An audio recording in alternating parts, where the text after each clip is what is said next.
Mic check, 1, 2, this ain't a bull tracker crew, this warehouse 15, but legends speak true. 3 rings on my fingers, gold medals gleam, but under this armor, life ain't always what it seemed. Yeah, we train hard, push limits, reach the peak, but the pressure cooker boiled man, so weeks I couldn't speak. Sponsorships. Back to the Warehouse 15, and I am your Grandmaster of Disaster and CEO of Sorry Not Sorry. I'm not going to mention my name because I don't want to get trolled. How you doing, Coach Moreno? I'm doing good. I want to know if I can buy some stock in that new company, Sorry Not Sorry, because that shit's going to blow up. It's going to blow up. It's already blown up.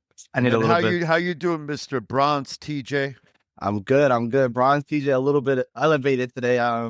We were talking a little bit, but I officially found my gym and location here in North Carolina.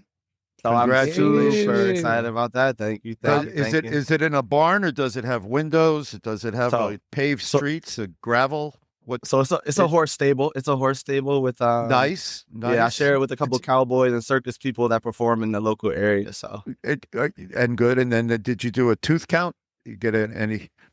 So no, but I will be bringing peak performance training centers to Charlotte, which I'm super excited about. And you guys know that place means something very special to me. Obviously, the whole organization as a whole, but being able to kind of like form fit that same kind of style. And I got lucky enough to find almost a warehouse style too. So we're doing some good things over here, and I'm super excited. And I'll definitely be rolling out a little bit more details. Well, I'll be waiting. I'll be waiting for my personal invite. Are you gonna come? But if I invite you, are you coming? Will show up, and I will come. You guys don't invite me to anything. You guys get married. You get girlfriend, whatever. Coach, you heard him, right? You heard him, right? He said he's coming, right? You heard him say he's coming? I will come to North Carolina for you. I don't go to North Carolina for any reason at all. Thank you. But I will come to North Carolina for you because I had a traumatic experience in North Carolina, so I try to avoid it. Oh, I got it's fun. You know what? Yeah, I want to go back. Let me say something. First of all, congratulations, TJ, on your gym. I mean, I've been lucky enough to see it. It's a great facility. It's very big. It's got a lot of potential. So I can't wait to go there. Matter of fact, we're gonna have a kind of a nice little international camp right after the Grand Prix Challenge in June. So some people, if you're listening, if you're interested, we're looking, for a few different people to piece it together. We're gonna have a Brazil squad there and some other people as well. So I think it'd be awesome to kind of inaugurate that facility. But I'm happy for you, and I know you're gonna be successful. But Young, speaking of that you should. If the Grand Prix Challenge is going to come, it's only cost $3,000 to watch, so you can go watch. Yo, I saw that. Oh my gosh! I saw the bill. Was that $150 for a minute? No, but 50. Okay, now because maybe I don't know. Because I was trying to remember the other Grand Prix, but $50 a day. Oh my or gosh. $125 for 3 days to watch Taekwondo in the Charlotte Convention. I guess I've always coached and stuff, so I don't really know the price. I remember looking at the tickets; they weren't $50 though. That sounds steep. I've got a lifetime membership which entitles me to free entry to any USA Taekwondo event for the history of mankind. Is that true? No, it's not true. What are you talking about? After you told me, they can't rescind that. It says for like two tickets for US Opens and for nationals and it doesn't say. Yeah, that's what I looked. I looked the other day. Because $800. No, I got my official membership patch. I got my little card. I got a gold card. Okay, and it says, now they want to change the rules. They could change the rules. I mean, I'm not sure I want to go in there because I may have to slap somebody. I mean, truthfully, I'm not trying to be facetious here. For Olympic medalists, if the Olympic medalists want to show up and go to the Grand Prix Challenge, the USA Taekwondo should 1,000% be like, absolutely, we'd love to have you here. I mean, I'm just being honest. Me making any further donations to USA Taekwondo or the World Taekwondo Federation would be tough. I don't mind spending money on stuff that kind of matters. I think the problem is, to be honest, I don't want to pay for Jay and Steve's plane tickets anymore. I'm kind of done with that. I think the problem is it's not going to be a big event in the sense of like you're not going to have 800 competitors, so you're not going to make a lot of money, right? So.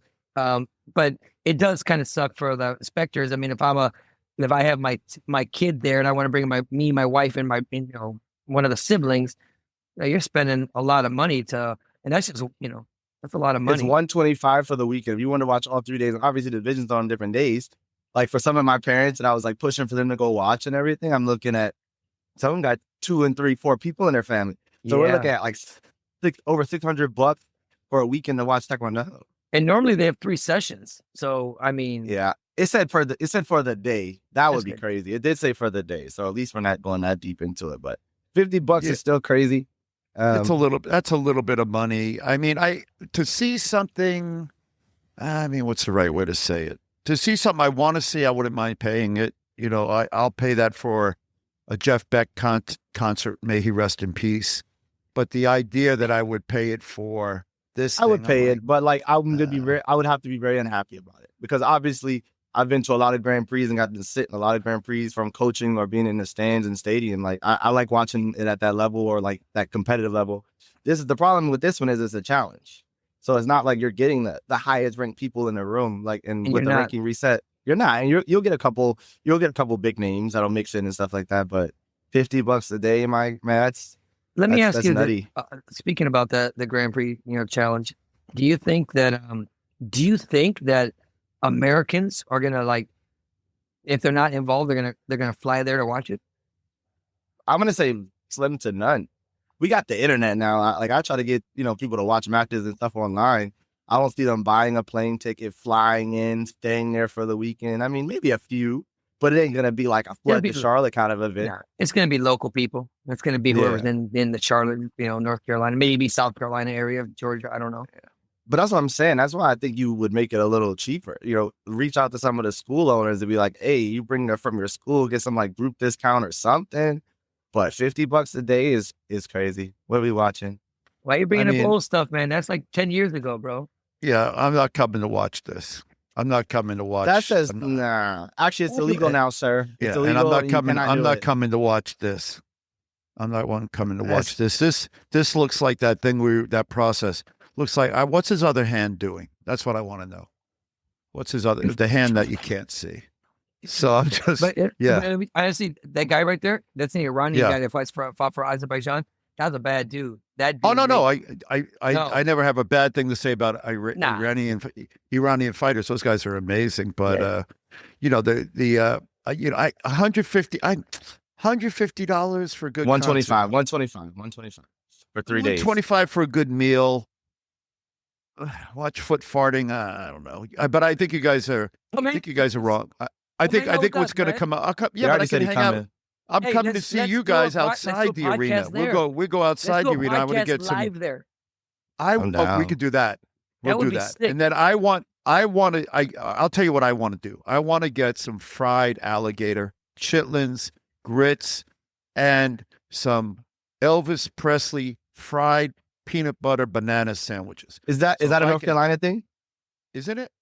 I don't know. You know more than I know. Anything south of the Mason-Dixon line. If I go to Miami, I want some cafe con leche. I go to North Carolina. I want somebody serving me with teeth, and I want a little bit more, of fried food. Hey, but anyway, I heard they have fried espresso down there. Is that true? Only on Wednesdays. All right, I need to stop because I don't want the North Carolina people hating me. They're gonna be waiting for you when you get off the plane. It's a beautiful state. They'll be waiting for you to get off the plane for a different reason, my friend. So, I'm hoping, but not hoping. So, but don't worry, we always got your back, so you don't have to worry. Yeah. But the pricing on tickets, they should want full stands. So they should do, and even Korea does this, and you guys know this. When they can't find spectators for an event, they go into the local school system and they invite them in for whatever reason. But maybe they do I think guys will go to this. It's international competition in the States, and I think you'll get all these Johnny come hopefuls, which is going to bring us into our next conversation, that think they can be Olympians.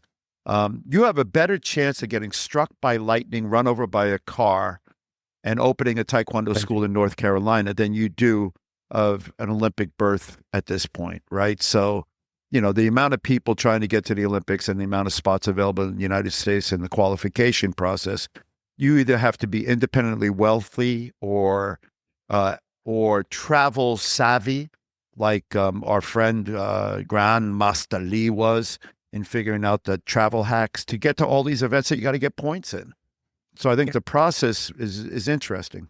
It's funny you say about, I know we're getting off topic real fast, but the the Olympics obviously is hard. I mean, to get there, but kind of, well, you're gonna crucify him.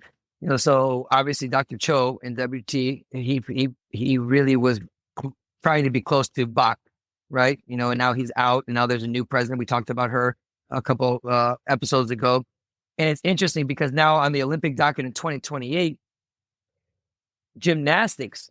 Think about what gymnastics have. They've got women overall, women, men, teams, individual things. Now they have mixed. They have men and women are going to be a team. They got another chance to win Olympic medals.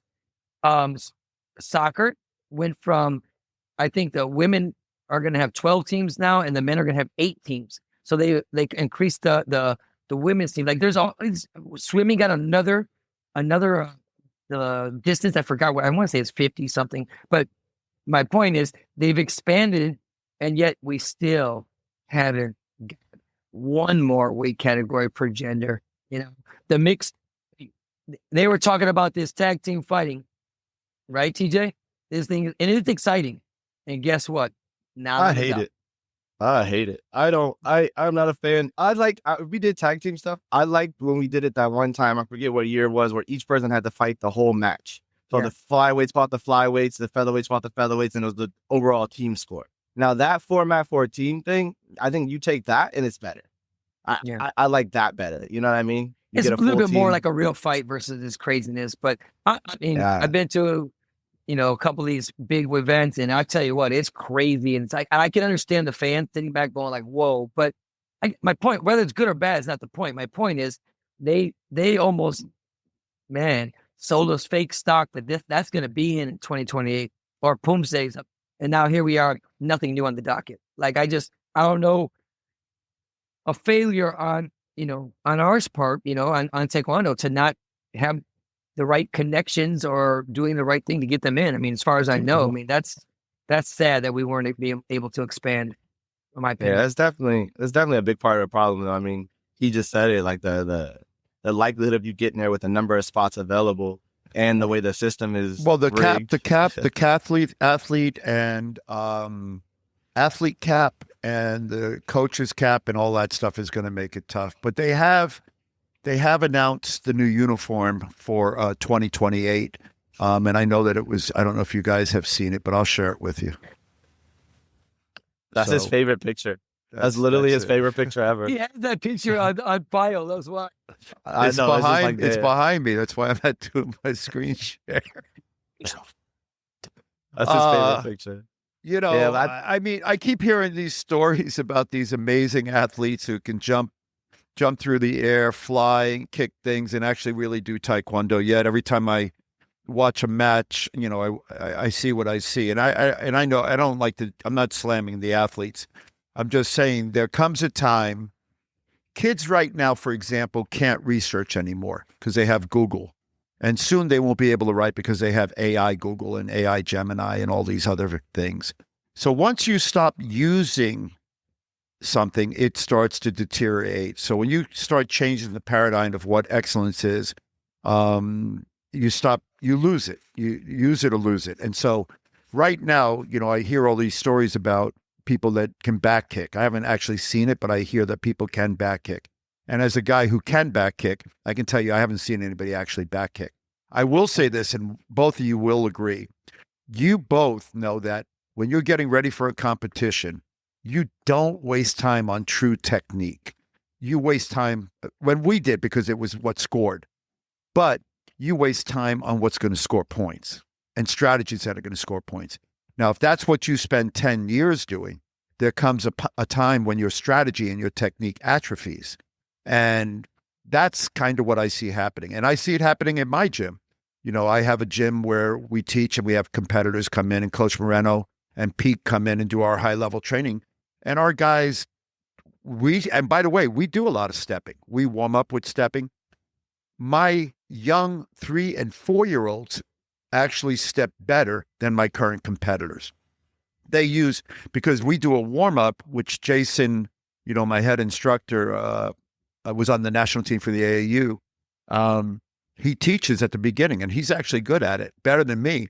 So I was watching my 3- and 4-year-olds, and I'm like, oh, dude, these guys are They're good at stepping. My competitors, they're all leaning back on their back leg. Their hands are covering their taint. And, I'm yelling at them. I'm like, I force them to do Taekwondo. And so, when you anyway, come to that's North my Carolina, rant. I think you'll like it. I think when you come to North Carolina, you'll be able to sit back and have a coffee and kind of watch these kids and these people. I'm not going to go the out. gym. No. I'm coming to see you guys. I'm not going to the gym. Afterwards. No, we're gonna I'm have a not little going. camp. You're not coming to No, my I'm gym? not going to the.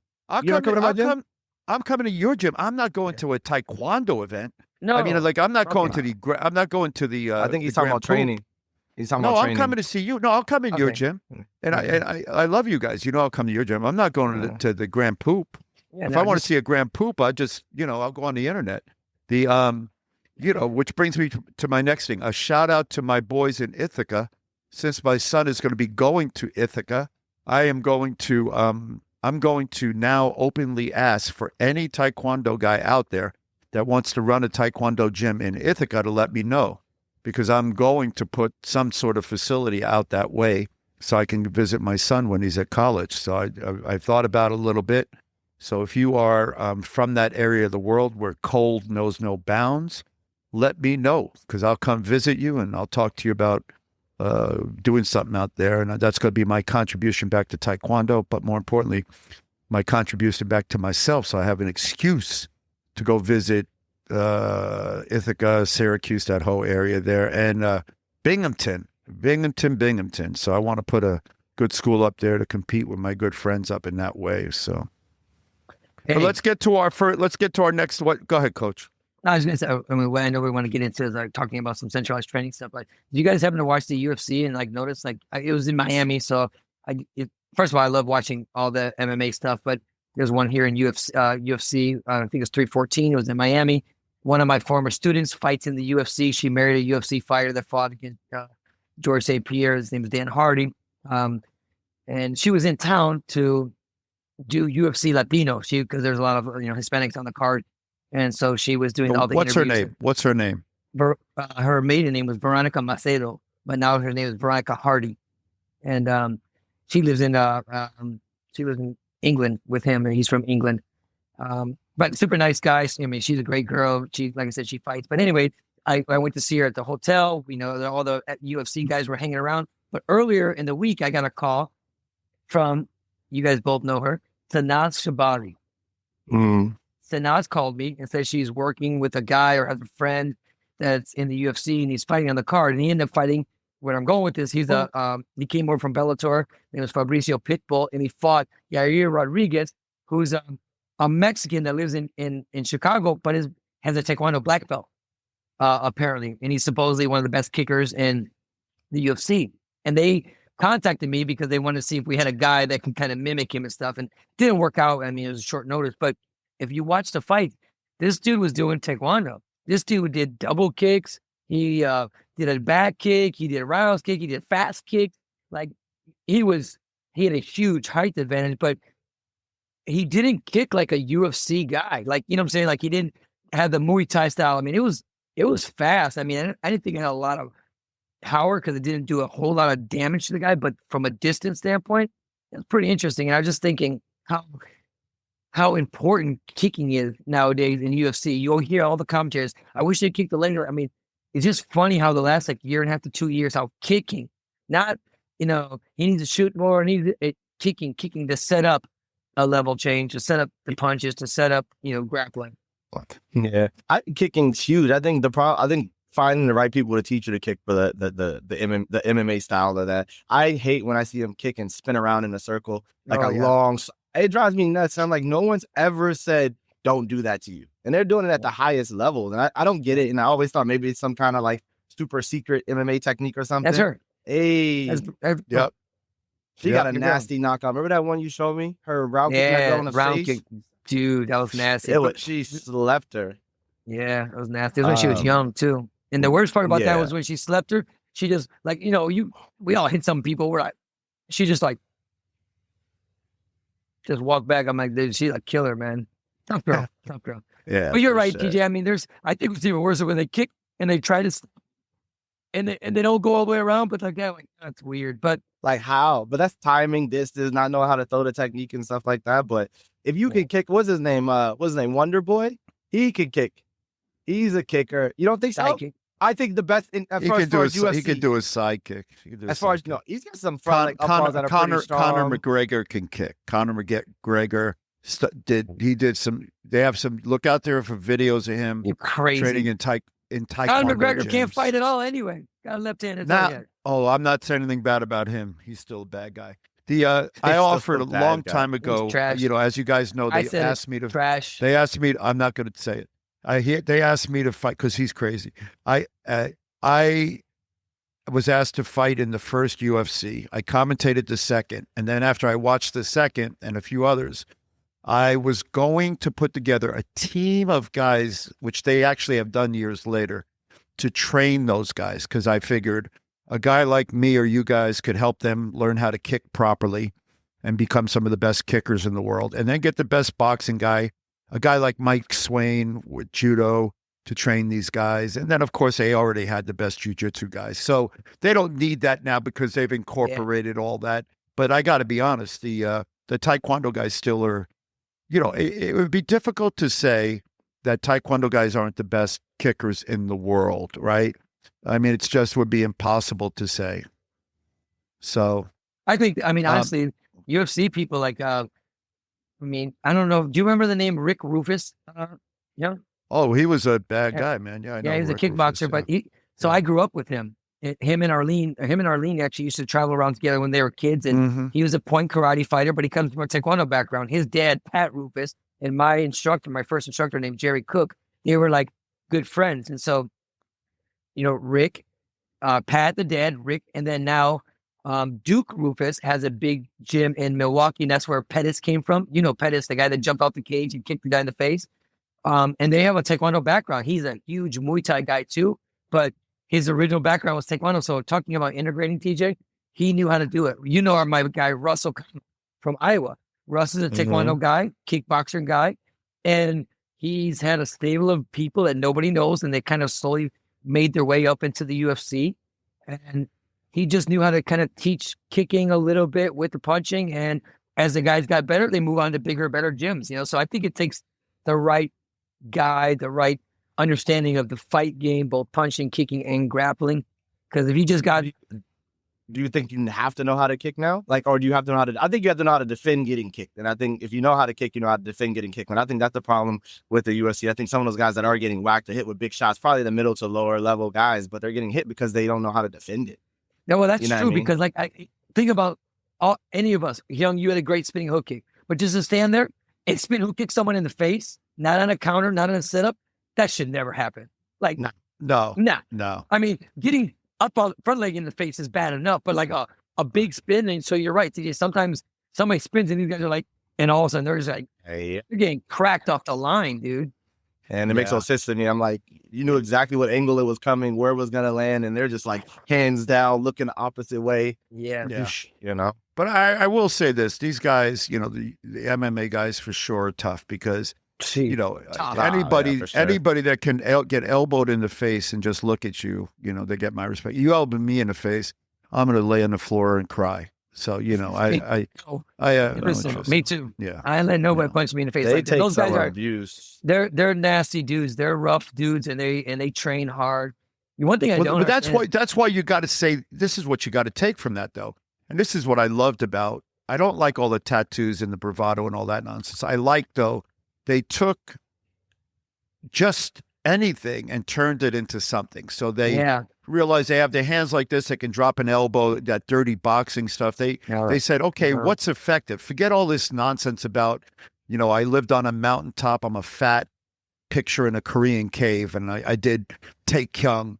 They took all that nonsense, threw it away and said, okay, if I drop my elbow on this guy's head when I'm posting up, that's going to really hurt. Or when he goes to punch me, I put my elbow up, which we knew it's going to hurt. And so they utilitized, they made it real and pragmatic.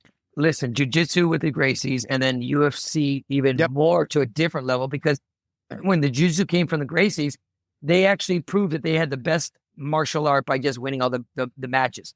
But UFC MMA has even eclipsed just jiu-jitsu because the best base for MMA right now is wrestling. Wrestling. It's not judo, it's not jiu-jitsu. It's wrestling because yeah. these dudes are so strong they can hold Yep. people down. But to your point, you're exactly right. MMA screwed martial arts because now if you just do taekwondo, you just do jiu-jitsu, just do kickboxing, just do kempo, just do whatever, it's only one little part of defending yourself. Yeah, but when I see these like a taekwondo school or martial arts school or whatever you want to call it, MMA school that starts teaching MMA from the beginning, I'm always so baffled. Like, because it's supposed to incorporate everything, and it's like, oh, we're going to teach you MMA. Like, that's such a broad term to use, but then you see the result of that. They know a little bit of this, a little bit of that. I know, I get it. They're getting these young kids that are 18 and 19 in the UFC. One guy just fought in the card too. I forgot his name. He's a white dude in little curly hair. He looks, if you saw him at Starbucks, you'd be like, yo, go give me a latte, fool. Like, he looks like that kid. But this kid's like 155 pounds. He kicks, he punches, he submits. I mean, and that's how he learned. He didn't even learn taekwondo. He just learned MMA. And that's kind of to your point, Young, and that's the evolution. They took nothing and made it into something. And now it literally is the most popular thing, worldwide. But they just make the facility why get is the coaches Tony that Graff, can teach a lot of different. Why is Tony Graff calling me? Hold on a second. You know what I mean, Coach? Are you lonely? Do you want to be on the podcast? I'll send you a link. Yeah. Do you want to be on? Would you like to come on as a guest? We have call-ins now. We have call-in now. Do you want to be on or no? I'm not letting anybody. Right now. All right, call me later. Love you. Bye. That's funny. That was Anthony Graff, who has had the good pleasure of training with or being trained by everybody on this podcast. So he's a great young man, a picture of masculinity with a lifting body that was featured on Men's Health and Fitness. And he walks around Miami without a shirt, shirtless or with a tank top. I remember this guy. When I first came to Miami, he was obviously. I think he's 5 foot, 8.5, 9. No, he's a little shorter than me. Little short. I don't know. Yeah, but I remember coming there and like I always tell people I appreciated the welcome that I got. I remember as soon as we got there, we were doing some kind of warm up drills, and me and him ended up fighting up and down the floor. But he kind of set the tone for me, and I think at that point in my career, I needed someone like that. He just came. He showed up, he trained, he worked hard, he wanted more. And if you weren't there for the same reason, you avoided him. You just stayed away. If you weren't a serious guy, if you weren't there to train for real, you needed not to be on that side of the room. Because if you were on that side of the room, you were meant to work and you could get the worst of him and the best of him all at the same time. So that was my guy. He was, talk about just pure savage and pure just wanting to train and want to hit people and want to work.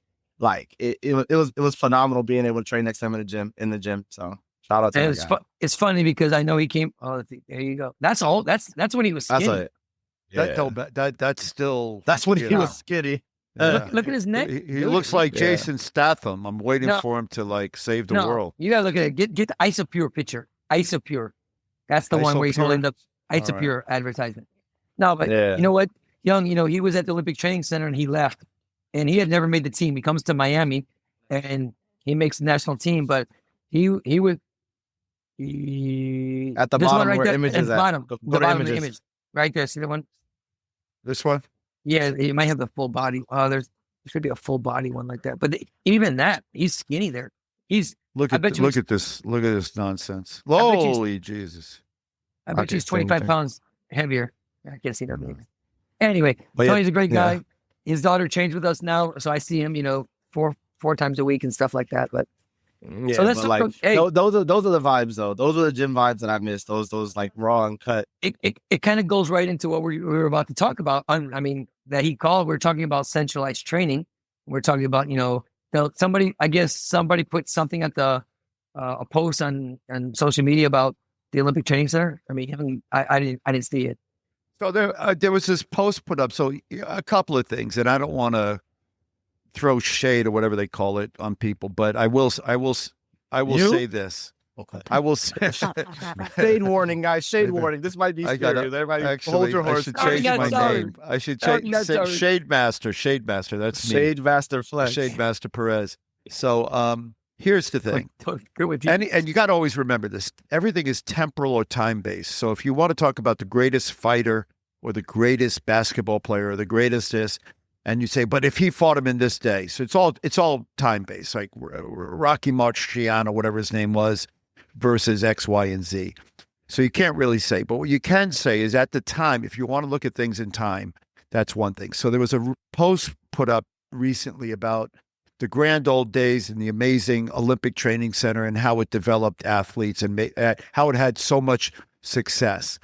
Now, that's a time-based thing. And so what I will say from my experience as a guy who was there when they started the program, I was there when they started the program. I was at Was the it Olympic 86 or Training 87?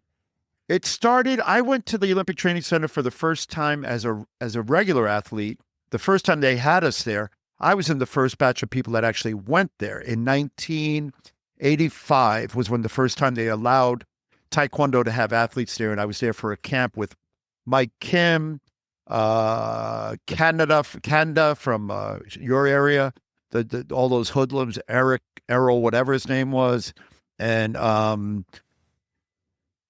lot of great athletes, and they were all the second, third, and fourth place finishers at the national championships. And we had a camp there. And from that camp, I made the national team the next year, that and a few other things. That was the first time they had it. That next year, they made an application to get beds at the Olympic Training Center. And that was the first time they had a team there. Other than that, the only time you went to the training center was when you were preparing for an international competition. So to be clear, the first group of people that went to the Olympic Training Center, which I was offered to go, and I chose not to go, and they wanted us to go because they wanted us to train with the resident coach. Our best coaching was at home. Our best training partners were at home. And every sport that had athletes at the Olympic Training Center in residence program, including judo, those were the wannabe has-beens. Those were the guys that could never make a national team, because I love all those guys, the judo guys especially. And I'd be like, oh, where are you guys going this year? And they're like, we're not going anywhere. They were the team. They never won nationals. They never did anything. And so we used the Olympic Training Center team when it was there as target practice, because they would show up at practice, and these would be the guys that didn't make teams, had never made a team, and weren't good enough to make teams, to be honest. And so when they show up at a practice, we were kind of like aspirin. We were like, what are these guys doing there? Which we should have been. We were there to train with the best in the country, to beat the best in the world. So we could use them as target holders. We could put chest protectors on them and beat them up, but they weren't really ending. Now, that may have changed over the years, but that's a focus of the Olympic Training Center program. And each one of you have been in different incarnations of that program. And I watched the program. I was on the U.S. team for 8 years, right? 86 through 92, 4 plus 6 years. And I watched the program evolve so that guys who did make the national team would move to Colorado. And then they were already on the national team, and then they went there to train. And you guys probably did that at some point. Yeah, perhaps. I had 2 team members that actually went 1 year, they graduated, the next year the other one graduated, and I was kind of in line to kind of follow them up there. But I think about it now, it was the thing to do at that moment. Like I said, 2 of my really good friends were going out there. You know, they were building a young team, I guess. But well, who was the coach? Who was the coach? What's his who was coach when Arnell and Anthony and them were out there and all? Yes. Yeah, but Han Wan Lee was part of the crooked mafia. I don't know anything. Han Wan Lee had the Korean mafia cheating with the referees. Han Wan Lee was the worst incarnation of the Olympic team coach that we ever met. That guy, and he was my teammate, and I went to Korea with the guy. But once he got there, he became corrupted, and quite frankly, that program had a lot of problems. There were lawsuits and all sorts of stuff. They left athletes on mountains, and they abused guys, and it was ridiculous. I was gonna say, I think that's really what it comes down to when you say, I don't think that's necessarily the case now, but for someone outside the program, I ended up becoming a world-class athlete, a part of the world-class athletes program. I had friends that were part of the program, and they had all the benefits, and they were, they had the full salaries, they had the, travel internationals, all this stuff like that. And at 18 years old, in my brain, like you just said, I had the best coaching I could possibly get. So me being where I was, it's hard to go, I'm going to join this program and leave everything I've been doing that's gotten me to this level just because they have control or just because it looks good or sounds good. And I think we're back at the same thing again. I mean, you got kids and you got kids outside the system right now that are top performers in the country. I had some athletes that were in the WCAP program at the time that were top performers in the country. And there's no sight of being funded or supported because they're not within the system or within the academy. So, because like, that's why when I go back to that whole club team thing, that's the issue. You have talent, you have coaching, you have people, but for whatever reason, we can't figure it out that you can't just plunge everyone into one place and teach them all the same thing and hope it works. So let me add this. First of all, I think it's all in the explanation, the branding of the marketing of what the facility is supposed to be. You're right, Young. Back in the day, it went through a couple different transitions. Some people were there that didn't deserve to be there, and everybody asked, "How come not me?" Then people were resentful because why did they get to train and eat and travel all the time when I'm way better than them? I'm on the national team. And then I got to a point where it was the national team. Other than you and Kevin Padilla, 6 of the men were from the team. And so we have all these, ups and downs. And so now, TJ, I'll say you're probably right. This program was brought here in the United States to centralized training. I think in concept, it makes sense.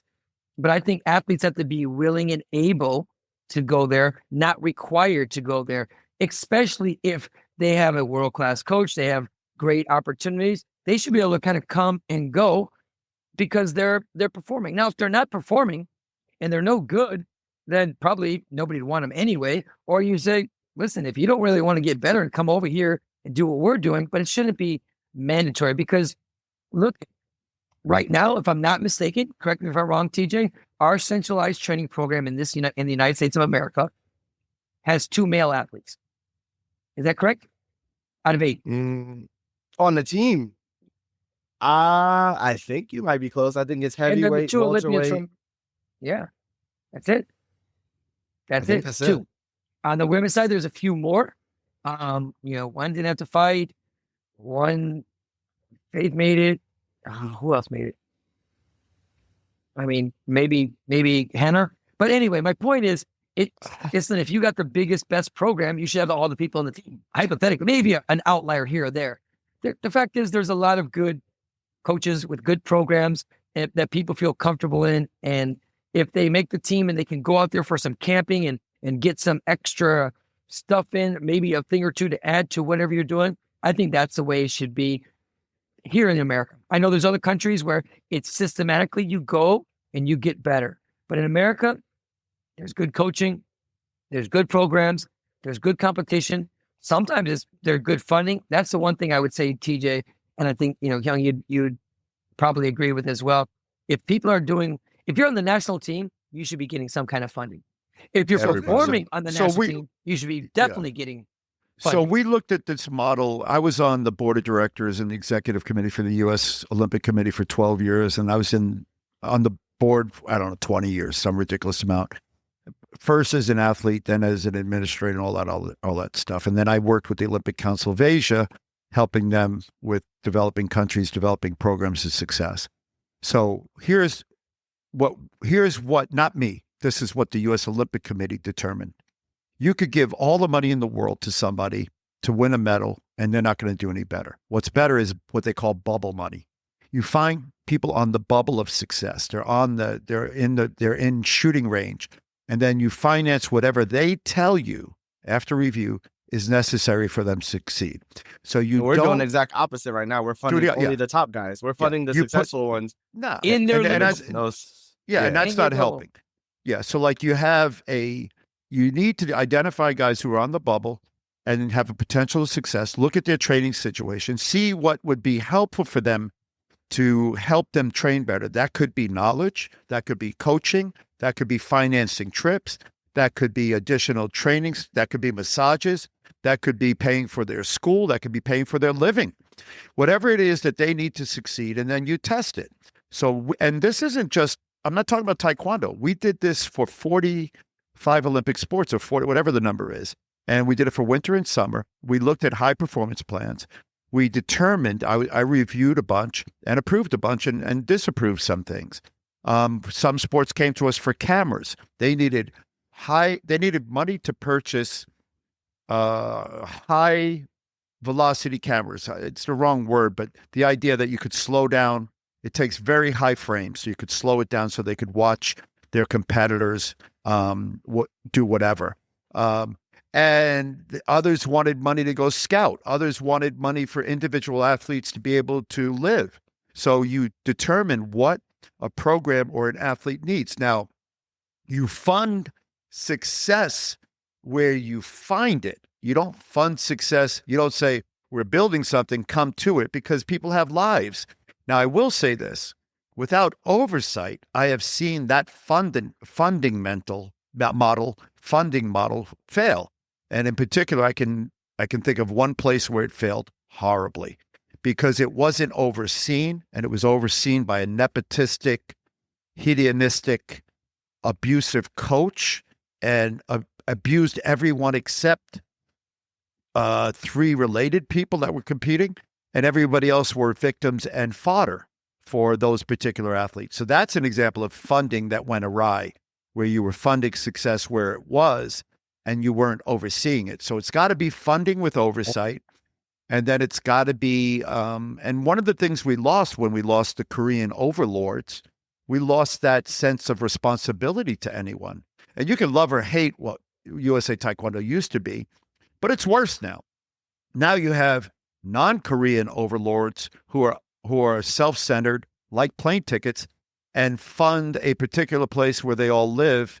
And it's like, either you become part of our gang and you wear the right color in the right place, or we don't give you anything. And that's not right either. I think you reposted it too. It was I think you wrote something about it, like when they were like, oh, it's fun to see our young guns out here competing. How about you guys fund our young guns? How about that? I'm going to say we under-supported this under-22 team. You got teams in the Pan Am region that have 6 people, 7 people, 8 people qualified for this event that could potentially get you to a Pan Am Games, that could potentially put you on an Olympic team. So obviously, you guys have heard me say the juniors need to be funded. But like, if we're focused on this under-22 range, and it's an opportunity for those kids to be in a position to make an Olympic team, how did this go unfunded, unwatched? I watched countries. Everyone got the information late. I got it. It was late. It was scrambled. It was this. But I watched countries pull together national teams, pull together people, pull together resources, pull together funding, whatever you want to call it, and send full teams and coaches to these events and took it seriously. DJ, Meanwhile, we have people. No, finish. I'm sorry. No, meanwhile, we got, kids from the U.S. doing it on their own. And I'm talking about top athletes doing it on their own to make sure they get these opportunities. And that just seems a little silly to me. And like I said, I talk about the juniors, and you're not going to fund the juniors, but you're going to talk about the under 22, but there's no support going into this. What are we doing? We're talking about getting full Olympic team in 2028. How are you going to do that when you're missing out on developmental opportunity spots? How are you going to do that when you got the Grand Prix challenge thing and we go so simple-minded and go, okay, if you're on the national team, you go this. You put no thought into, let me find some of these people that on the bubble, in that cusp, that could squeeze into a Grand Prix and really need it, that may not have the funding to get the points required to get into the Grand Prix by themselves. Like, we're just talking bullshit. We're talking full teams, and it's all bullshit. It's impossible. So, I mean, that's, again, open up a can of worms. I mean, even from that standpoint, like TJ, like we've talked this through a million times. We know the average age. Why? For such a sophisticated, supposedly group, how do they miss this one? How do they miss this one? Again, looking at what's the best interest of athletes. You got this young girl, Montana Miller. She's clearly the best 57 girl. And, well, one of the best, because I know there's faith there, but is not having the chance at a Grand Prix challenge. They're missing out. And going back to this national team or this centralized training, if you're not in that bubble, and that bubble seems to get smaller and smaller, everybody else is out for themselves. That's when all this falls apart. And for me, if the U.S. does good, it doesn't matter where they come from, right? It doesn't matter if they come from Alaska, California, or North Carolina. Shouldn't you just be throwing money at those kids? Assuming that they do well. It's just, again, a lack of insight. And I'm gonna call it what it is. Lack of true understanding of what's happening. Lack of true understanding, or either what's that word? Like either you don't care, you're ignorant, or you're what's the term? Asleep at the wheel. I Yeah, mean, we've talked about this a lot. It's either incompetence, ignorance, or or English, naivete. And by the way, none of those are acceptable in a performance sport. So, and I can only keep going back to results. So I don't think our national team coaches took their jobs to make the country better. They took their jobs for the amount of paycheck they were getting with the athletes in front of them. Paycheck and travel. I'm gonna make these feel good. That's what they're being paid to they do. took it for paychecks and travel. And they want to run away and say, we did this, this, and this with these 3 people. But that's like, man, That's TJ, you said irrelevant. this. You said this. I don't know how many episodes ago. The United States always gets a medal. They always get here. They always get. We're always going to get that, right? No one's done anything special. We haven't got 4 or 3. That's special, and that's what we need to do. But we're not. We are definitely not taking the steps to that. Definitely, no. We're not And we putting talk about. Again, I think I talked about it before too, but that whole, and again, I don't forget stuff like this because when people take charge and the people that are going to lead this country say things, I want to understand what they're saying. I'm never going with I don't want to hear it. I try to understand. And one of the interviews was, we want to change the culture of just wanting to be on the national team. I think that's the culture now. It is way worse than ever. We have people going and making our national team with 1 match, 2 matches, like no real competition. And they're happy about it. And we all know it's going to be tough for them at the World Championships. We all know it's going to be tough for them at the Pan Am Championships. But it's celebrated. It is celebrated. The coaches celebrate it. The schools celebrate it. Everybody celebrates it. But that's what it's about. Then there's no reinvestment in those same athletes. They're going to go out there and learn something and get ready. Dude, it's a wormhole. It's a joke. It doesn't make any sense. We're not. Like you just said, we always have those outliers, and it's funny, going back to your original comment, it seems like those outliers, those people doing great things, are never within the system. Yeah. I played that game for a long time. I wasn't the lover. I wasn't supposed to win. It wasn't a clear path, but I had an opportunity and I was able to try to go do it, but I wasn't the fan favorite or in the system like that deep, and I think, how do you not make room for those? How do you not support those in this day and age? Even more so, I think, talk about the centralized training and stuff like that. I think, I think we should make stars of our athletes. We should, build them up. But again, I think it has to be across the board. And some people obviously have done more than others, and they deserve that limelight and stuff like that. But, then again, where's that balance? Because for all we know, there's 2 people, that the USA Taekwondo cares about, and they get promoted about seminars or training camps or things like that, Just so we could all be clear, the last time we had systematic success was 1987. Gold medal, Dae-Sung Lee. Gold medal, Doug Lewis. Gold medal, Christopher Spence. Stephen Kapner. Herb Perez, Jimmy Kim. 6 out of 8 gold medals. Yeah, that was, we talked about that as an incredible team, and that was the first time the Pan Am Games hosted Taekwondo. So that was, I was 1 year old. Amazing. I was 1 year old. So you should have started training with me back then, and that would have helped you. That would have helped me stay up.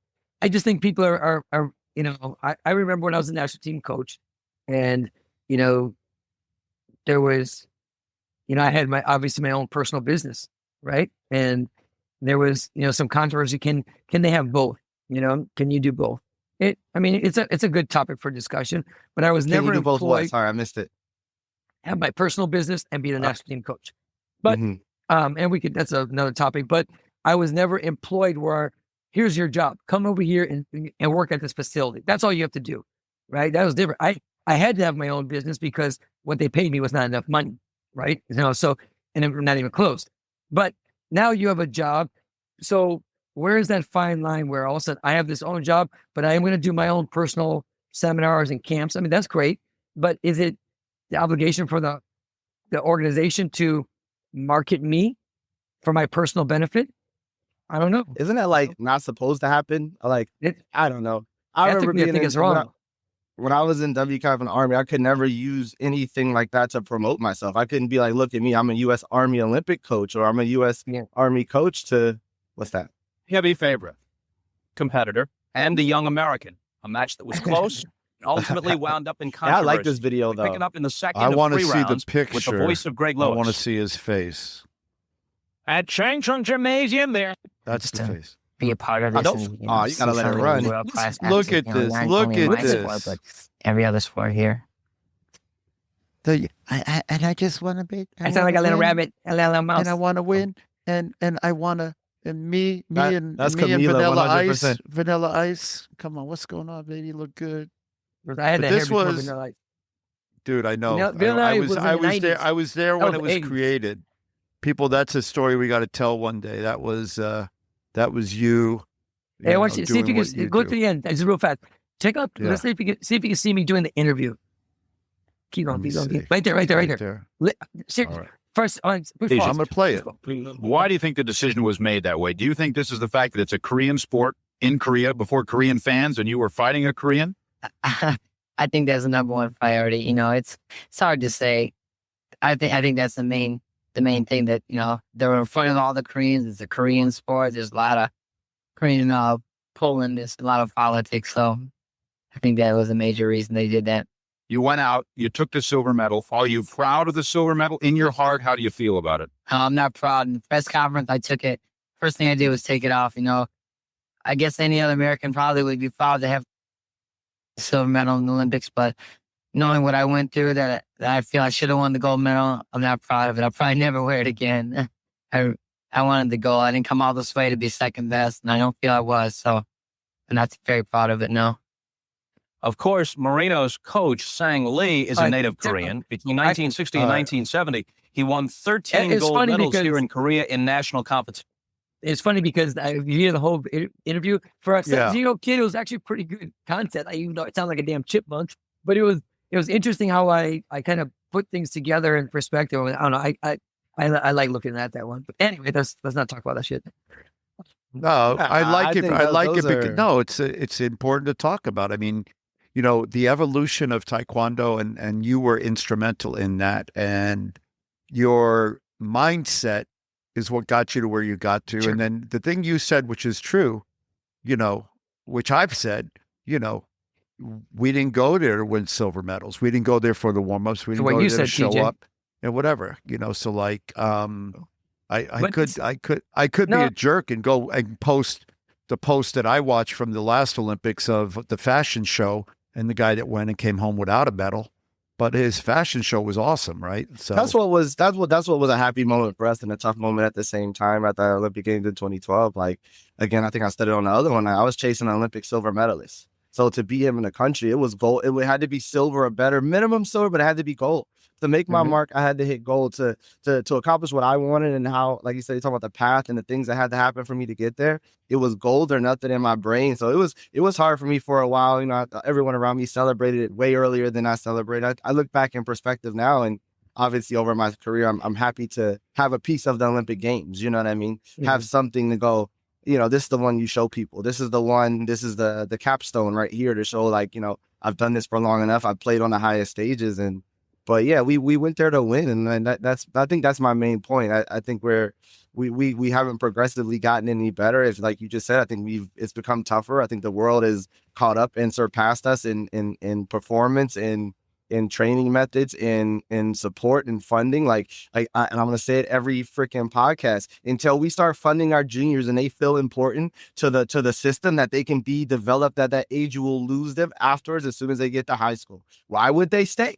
What would draw them to stay? What's the appeal? If you're not in the room, if you're not being supported, if I'm making a national team, I'm paying my way to the events, my parents are paying my way to events. I heard parents in the stands, and it was funny in a moment. We're at the Patu tournament, the sub-22 thing. There's a parent in the stands making a joke. He goes, "Man, this sport sucks. Why didn't we choose soccer?" So his daughter won the match, by the way. And he's going, "Man, this sport sucks. Why didn't we choose soccer or something?" And I laughed.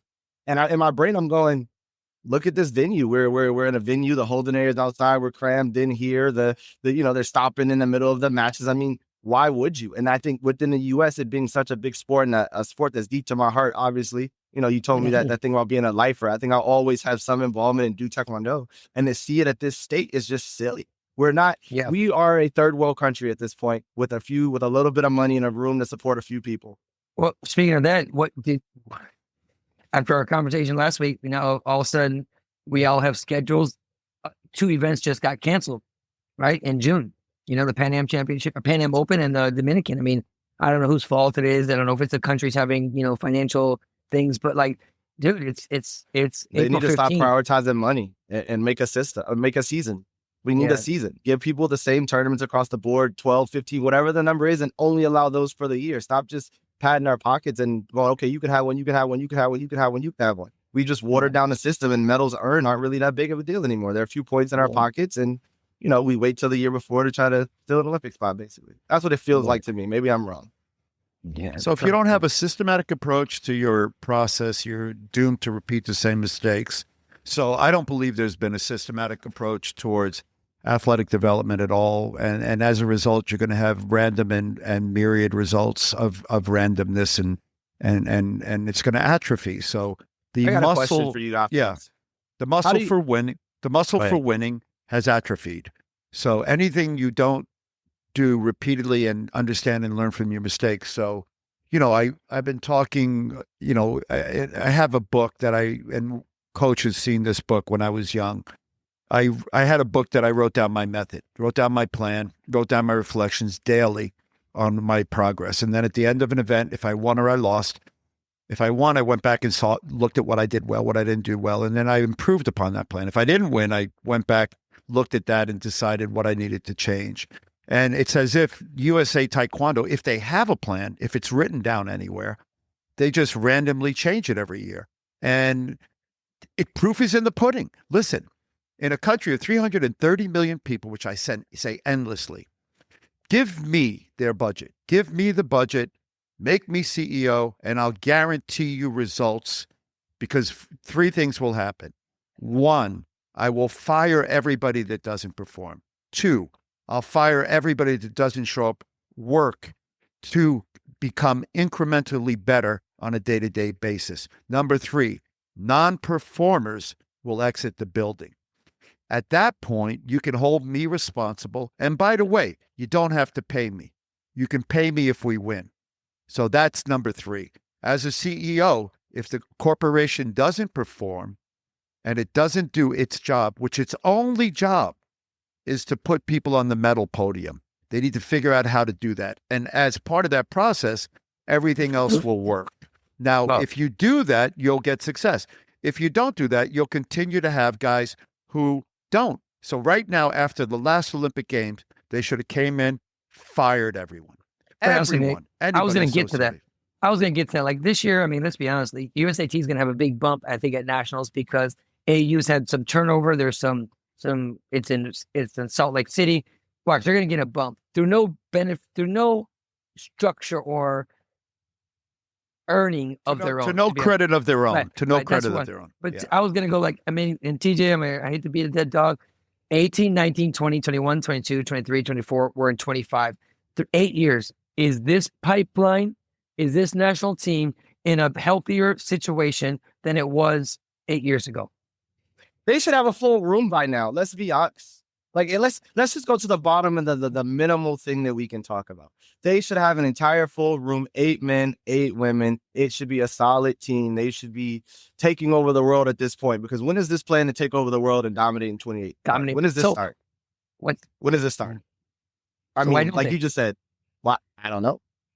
Is it the system? Is it the, like you said, the lack of information? Is it it's the handpicking of the people that are winning? It's the people, like you said, you have to be willing and want to go up there. It's the discounted, it's the discredit of coaches who actually can train people outside of their system, as opposed to instead of empowering them and like going, hey, I'm going to give X athlete this amount of money. I need you to send me a plan that show me what you're going to do with this money for this athlete, and entrust the coaches to put their guys in a place. At least let them disprove them wrong or prove them wrong. But we're not even at that point. We only fund the people in front of us. We get people to come up there. We travel around the country. We spend some money on them, and we call it building towards success. That's what we're doing. They bet on the wrong horses. And what I mean by that is they bet on the wrong horses. They bet on the wrong group of athletes. They bet on the wrong coaches. I don't even think that's like they're playing blackjack, and 50 cards have been dealt, and you've seen 50 cards, and there's 2 cards left, and they see 4 aces on the table. They see 4 10s on the table, and they have a 2 in their hand. But even if they were going to repeat. But even they're going to repeat the system. You know, we talk about that. Obviously, I don't play blackjack. Obviously, the self-named Black Ops team, when that was a joke, they came in, they got a bunch of 18, 17, 16-year-olds and did a thing with them, right? So even if that was the system of success to repeat the system, we've missed that boat because we don't support the under 22 as a team, as a country. We just kind of had people go and then put up a post going like, it's great to see everyone compete. That just seems backwards to me. Now we've moved on because we've already sold everyone. We need to support the 17, 18. You already said this. And now we've moved past that. And these guys aren't important anymore because we have this room that we've chosen. This is who we want to work with, or this is what we're going to do, or this is the only people we have. I don't know what the reason is. For me, it doesn't make any sense. I think we should have at least a full 16 people in a room on a daily basis. If, this is the system, this is the funded system, this is the way and all this stuff like that. But the reality is we don't. And I don't get it. I'm not trying to be like, I know it's not easy, but like, no. If that's the bottom, right? A full team in 8 years. There was a CEO, a couple CEOs ago, asked me, he's like, I want you to do what you do with your organization for the USA team. I remember going, why? Why would I give you like my whole model and blah, blah, blah. Like, and again, I'm now just talking business. Well, how does this help me? Why would I just, I do a lot of good things for people, and I have a do the right thing model, but I'm not just going to give something to an organization and say, go. But one thing that I'll share is, TJ, firsthand how I partner with the people that become part of Peak Performance. I don't mandatory make, if they want to come, they can come. But I'm certainly not going to be like, if you don't come, screw you. I mean, look what I do with Evan, a Paralympian. He lives in Michigan full time. But when it comes to Olympic time, he comes here. Sometimes he comes with his coach. Sometimes he comes by himself. And when he's done, I send him back. I'm not looking for a pat on the back. I'm not looking for, hey, it's my guy. That would be what the organization should do, and partner with the Terrence Jennings of the world, the St. Charles, the Joe Whitworths, the coaches, that I'm missing right now. They should partner with them so that they do feel like we can come and we can go and we're going to be celebrated, rewarded, and funded. You'd get a lot more. But they haven't. 8 years in, they've done just the opposite. They've discredited. Don't be with Peak. Don't be with Terrence. Don't be with Juan Moreno. Don't be with this person, that person. And again, I know I'm making it personal and it shouldn't be that way, but I think that's a microcosm of where we're at right now. Yeah, you're labeled. I don't know what that is. I can't see it. You're labeled. I can't see it. The bad guy. Like, even I've had so many people tell me, "Hey, I'm gonna reach out to you next week," and I think the reality for them, part of the time, like I said, sets in, and that's why I have my training facility. That mold has to be broken. Like you just said. Look at this picture. Of, this not a sad picture. Can you see the picture? Oh, that was a Pen and Games. That's Pen don't matter. Games. This is a sad picture. I don't remember ever taking a picture like this. It's embarrassing when you perform the way they perform. So anyway, that's just my personal whatever. Let me stop to share because it is what it is. Go ahead. No, I don't remember what I was thinking about. It just doesn't even disturb you that much. No, I lost my train of thought, but yeah, it just doesn't make any sense to me. I think at the minimum we should be able to have a full team in a room and those guys rotate or something. But there should be a lot more want to go out there and being able to make their schedule. I remember making the national team and knowing I'd have to go to a national team training camp because it was a part of something I wanted to do. I wanted to go at that point, be in a room with some people and do some things and whatever. A lot of those guys at the time obviously were my friends and they were kind of coming from the same place I was coming from, so that made it a little bit easier. But at the same time, I just think we've missed the boat. We've changed we've moved the cheese several times at this point. We've told people that this is important. Now this is not important. Now we're funding and lost credibility with these guys. Yeah, I would think, but I would think. I mean, it's not like I'm just pulling all this information out. I mean, like I said, if I ever say anything on here, just please write on the video, send me a message, whatever you got to do. Let me know that I've misspoken about something. But the funny thing is, you're not trying to attack anyone's character or anything like that. No, you can say that we can debate about their level of competence in a position or whatever the case may be. But the truth of the matter is it's not a personal thing. We're just kind of, you, like you said, you're going, data that you've been able to collect and being able to see. And that's why I said 8 years into this, where are we at right now? And listen, look at me, the 17-year-old Juan Moreno, when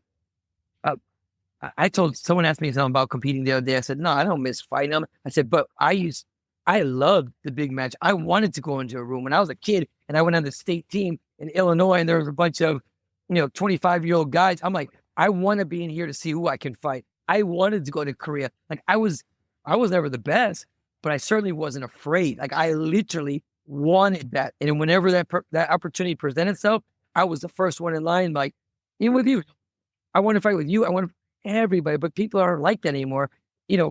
Going back to that silver medal thing, of course, I'm extremely proud to have gone to the Olympics and have a career. But the first thing I think about to this day, when I introduce if someone wants me to talk about my silver medals, is I lost. That's the first thing I think about. Even as a 54-year-old dude, how many years removed, didn't win. I would much rather talk about my Pan Am Games or my World Cup or something like along those lines, because I know I finished the job. And that's not taken away from a silver or bronze or even a participant. That's just me. And going back to your point, TJ, you felt like that, but people don't feel like that for real. I say that and I was excelling. People say that nowadays, oh, I came here to win. I lost my first match. I lost 12-0, 12-0. Of course, it's easy to say that, but who really wants that fight? Who really wants that training? I don't believe they do, because put them in a room, give them an opportunity. Nah. Different. I still think we need to go back at some point, and this should be the topic for another day, which we keep kind of circling around the same way. Is what would it take? What if you could design? Because I know Coach Moreno and I have talked about this, and we've actually thought about trying to do it. And I can tell you, it happens in soccer, right? So across the country, they have soccer academies, and they're privatized. Some are attached. Most are the big ones are attached to professional teams, and the rest aren't. And then the kids live there, and they train there, and they choose them based upon their whatever. And the kids they train for free, and they go to school. I bet you can find that information, though. I bet you can find that information somewhere to tell you how your kid qualifies for this, how you get to this point, how you get accepted. No. Yeah. Hours are these backdoor conversations and like right of information. Now, right now in Florida, there is a GA Cup. That's the Generation Adidas Cup. And the top teams in the world are competing against the top teams from America. And the 32 top teams from the world, so I think it's 16. I'd have to look at it. But they have a mini World Cup, Generation Adidas, and it's held in Florida at the IMG Academy. And it's the top 16-year-olds, U16, and the top U18s, not the top U22s, not the men. Top 16, U16, top U18, because they realize that that's the development. That's where everything comes. And by the way, these guys come in and those are the future stars. It's like the guys you're hearing about. This is where they're coming from. So they have developed a system that works. It's not, yeah. If they have a GA Cup, for Adidas, does Nike have one of those? Nope. They should, but Generation Adidas has it. And soccer is rife with a bunch of these cups. They have the Gold Cup, they have this cup, they have that. But they have other tournaments across, like the MLS Next has a huge showcase, and then it has a championship for this age group, all these age groups. But this GA Cup is outside that box. Adidas sponsored it. It's huge. They do it the same way that they do with the coaching applications. You take your time, you fill out an application, you put all your accolades, you put everything you've done, and then you just get ghosted. I'm waiting for my letter that says, sorry, you didn't get accepted. Please apply again next year or something. Give me a response. I know. It's just like, maybe they didn't get it. Maybe that's what it is. Maybe I got the email wrong. I was reading all those what do you call requirements, to be on the coaching staff for the World Championship. But TJ, do you know that this is another thing, and Herb, you'll appreciate this too. The Asian President's Cup. I look, because I always look who registered and where they're at, blah, blah, blah. When I go to Asian, I see like 500 people registered. I'm like, damn, that's small. Because, US Open has 1,200, Dutch Open has 1,800. But I go there, I click on it. It's only adults. There's no cadet. There's no juniors. There's no poops. I was like, yeah. And so the division, 50, 60 people. I'm like, okay, that's interesting. I say that, I bring that point up because I'm sure they're not trying to make money. They're trying to have a quality event. You only got 3 days or 2 days. The referees they're not like falling asleep from, coach or referee until 8 o'clock, 9 o'clock, 4 days in a row. It's crazy. Crazy. It's all about money, though. You know what I mean? I've done a lot of seminars and a lot of traveling, you do a lot of seminars and everything and stuff like that. But like you said, from the point of being when does when are national team coaches have to be a national team events? Like I go back, like I said, I know I said the last time, go back to the US Open. How are we not there for that? Like I just feel disrespected. Just simply like how is our big guns, our shield not there for that? Our quote unquote guy that's supposed to be teaching people, they're not there for that, or leaving the team trials early with guys that are trying to make the national team. How are you not there to support those guys? And then you guys want to point the finger at people and say who's detrimental to the program. That guy's detrimental to the program. How about that? That guy's detrimental to the program. Am I wrong? You're prioritizing other things when you should be at work, putting people on a national team. But you got family matters. You got to go do this. You got to go do that. Don't tell me that they've done a. I know you guys. That guy's detrimental. You guys don't stay up to speed. You don't stay up to speed on this stuff. But USA Taekwondo has launched its new water bottle campaign to finance. Cheddar. Cheddar, baby. Hey, but Cheddar. real question though, I was gonna ask you before this. I know we're running a little bit over, but as far as like the funding for like the juniors and stuff like that, are there no like I know you know a little bit more about the USOC or wherever they get their money from and all that stuff. Like, is there no requirements to fund grassroots? Like, is there no like? So they put together a high performance plan. In it, they say this is how we're going to fund success. So if there's any, and part of the problem is the USOC has lost its volunteer structure. So now you have administrators, of which Jay Warwick was one, writing plans for success. And those plans are visualized by them. And they say, here's what we want to do. And then if somebody's paying attention, they look at it and say, oh, that seems like it might have an impact. That means you have to understand where you're lacking, what your plan is to get through that lack. So if I were the USOC right now, I'd be looking at the fact they're not putting any people on medal podiums. And I'd say you need to identify your youth athletes and fund and finance them. So the answer to your question is they probably didn't ask for money for that. And they probably said, we have enough money, we'll fund that ourselves. They probably asked for money. But nobody checks? They do check, but they'll say in their high performance plan, we need additional money for this. Their plan will say, we have a sufficient pipeline of athletes. We have sufficient money for them. We have a sufficient structure for them. We need money for plane tickets for Jay and Steve to go to Korea and drink soju and get massages. So they won't write that in that way, but they'll say, oh, we got to go to an international meeting. So the question is, if somebody were to complain to the USOC and say, I noticed that they're not funding the developmental pipeline and the athletes are struggling and are moving to other sports, then somebody at the USOC might start to pay attention. At least when we had volunteers like us, we understood what we needed. Athletes were involved, and we said, oh, there's no money for this? Go ahead, Coach. I do know that, like, you know, I mean, again, from before, the USOCs, when they look at the NGBs, they're like, we're taking care of your high performance program. It's your responsibility to take care of your development and program. So, your grassroots. For example, in Brazil, I mean, hopefully we'll do a podcast. I'm going to be going to Uzbekistan. We're taking some of our high-profile Olympic-level athletes. We're taking 4 athletes that we think are going to be potential for 2028. But it's got to be in your plan. In other words, what you're saying is correct, but it's got to be in your plan. In other words, when you give them the high-performance plan, you say, here's our pipeline. I understand you're only funding this. They're not going to fund your grassroots development. They're not going to give you money for posters in local schools. But they're going to say, what's your plan to get people in the pipeline? This is where I'm going with this. As I was saying, TJ, like, they don't mandate that for us, but these guys are going to go. They happen to be going to the U22 as well, right? So they're going to go to the Grand Prix challenge as well. Like, we've made a concerted effort, take these kids. Maybe they get smacked up, but we just believe that they have the potential, just like we did with Enrique and Maria Clara. But my point is, it should be part of the plan. You should be part of the plan, and it obviously isn't. How is it not when you know the age of Olympic medalists? You know the pipelines has to be developed. You know all this stuff, but it doesn't seem to be part of the plan. If it was, there would be money there for them. If it was, there would be a concerted effort, you know, to get them from A to Z. There isn't. And that in itself is just disrespectful. Like I said, they're paying for none of these kids to travel anywhere. They get a shirt and short. That to the World Championships, like I keep trying to like rationalize. I'm like, okay, maybe not to the Pan Am Championships, maybe not the cadets, all these things. But I think the cadets need to be funded. Obviously, the juniors need to be funded.